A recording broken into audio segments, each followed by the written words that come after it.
কাছ থেকে যায় না, কুকুর যখন তাদের কাছ থেকে যায় না, তখন তারা মনে মনে ভাবলো সম্ভবত এই কুকুর আমাদের সাথে যেতে চাচ্ছে, এই কুকুরও আমাদের সাথী হয়ে যেতে চাচ্ছে।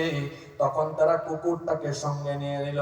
কুকুরটাকে সঙ্গে নিয়ে তারা যখন অজানা গন্তব্যে হাঁটছে, সকালবেলায় পরদিন সকালবেলা হাঁটতে হাঁটতে হাঁটতে হাঁটতে যখন ক্লান্ত হয়ে গেল, ওই সময় একটা গুহার পাশ দিয়ে তারা যাচ্ছিল, বিরাট একটা গুহা, গুহার পাশ দিয়ে তারা যাচ্ছিল। এই ক্লান্ত অবস্থায় তাদের দিলের মধ্যে ইলহাম তিনি পাঠিয়ে দিলেন। জোরে বলেন তিনি কে? রব্বুল আলামিন এই সূরার 16 নম্বর আয়াত থেকে বলছেন, ওয়া ইযআতাযালতুমুহুম ওয়া মা ইয়াবুদুনা ইল্লাল্লাহা إلى الكهف ينشر لكم ربكم من رحمته ويهيئ لكم من أمركم مرفقا।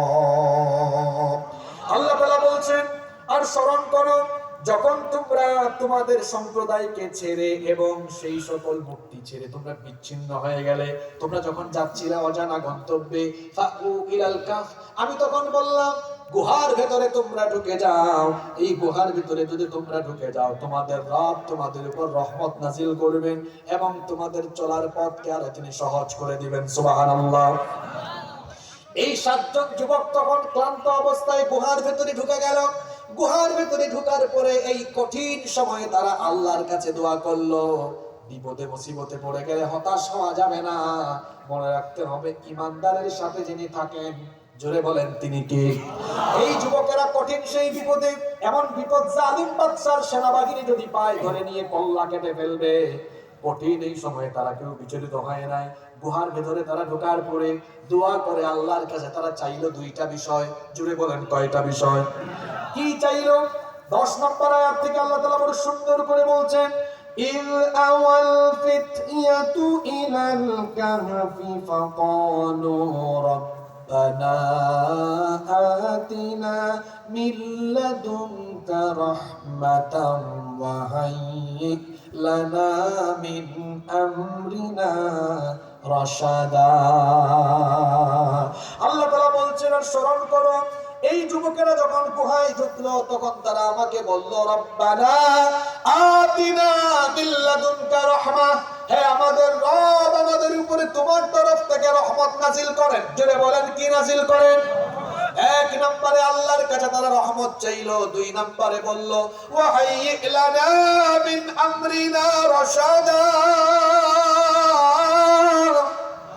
হে আল্লাহ আমাদের চলার এই কঠিন পথকে তুমি সহজ করে দাও। আল্লাহর কাছে তারা চাইলো কয়টা বিষয়? আরো জোরে বলেন কয়টা?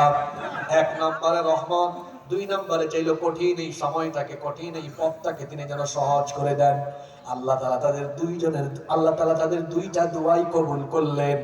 2টা দোয়া কবুল করে প্রথমে তো তারা চেয়েছিল দোয়া করে রহমত। জোরে বলেন তারা কি চেয়েছিল? রহমত। আল্লাহ কেমনে দিলেন? পরের আয়াতে বলছেন, ফাদারাবনা আলা আযানিহিম ফিল কাহফি সিনিনা আদাদা।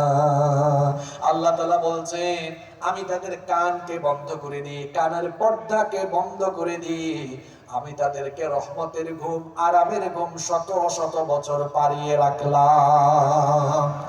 তারা চাইলো রহমত। জোরে বলেন চাইলো কি? আল্লাহ দিলেন কি? জোরে বলেন রহমত। তো বলবেন হুজুর তারা তো চাইলো রহমত, আল্লাহ তো দিলেন ঘুম। পৃথিবীতে ঘুমের চাইতে বড় রহমত, বড় নেয়ামত আর অনেক বড় বড় ব্যবসায়ী আছে, ক্ষমতাসীন ব্যক্তিও আছে, ক্ষমতা আছে, নারী আছে, গাড়ি আছে, বাড়ি আছে, কিন্তু রাতের ঘুম নাই, বিছানার পাশ থেকে ওপাশ ঘুম নাই। কিন্তু আমার রিকশাওয়ালা, ভ্যানওয়ালা ভাই, আমার চাষি বাবা, কৃষক বাবা সারাদিন কাজ করেন, মাগরিবের পরে রাতের বেলা অল্প একটু ডাল ভাত খেয়ে বিছানায় যাবার সঙ্গে সঙ্গে আরামের ঘুম। তাইলে বোঝা গেল টাকা পয়সা আর ক্ষমতা থাকলে আরামের ঘুম আসে না। ঘুমের জন্য আল্লাহর রহমতের দরকার। আল্লাহ বললেন, যা 7 জন যুবক তোরা চেয়েছিলি রহমত, এমন রহমত দিলাম, আমার রহমতের ভেতর থেকে তোরা শান্তিতে ঘুমিয়ে থাক। সুবহানাল্লাহ।